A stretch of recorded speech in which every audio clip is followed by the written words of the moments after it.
ማር ለወንዶች ያለው 5 ልዩ ጥቅም። ማር የወንዶች ጉልበት ማደሻ ተብሎ ይጠራል። አንደኛ የቴስቴስትሮን መጠንን ይጨምራል።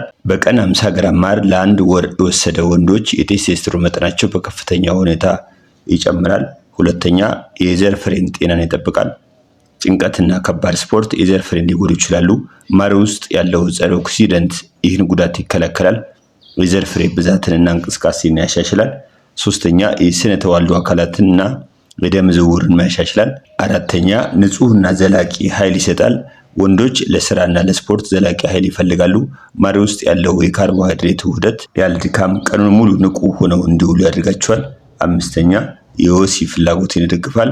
ማር ቴስቴስትሮንን በመጨመር የደም ዝውውርን በማሻሻልና የጭንቀት ሆርሞንን በመቀነስ ጤናማ ወሲብ ህይወት እንዲኖረን ቀጥተኛ ድጋፍ ያደርጋል።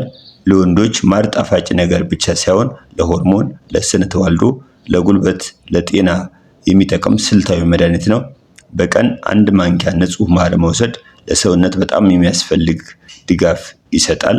ሰብስክራይብ አድርጉ፣ ለሌሎችም ሼር አድርጉ። ኢትዮጵያዊነት ታላቅነት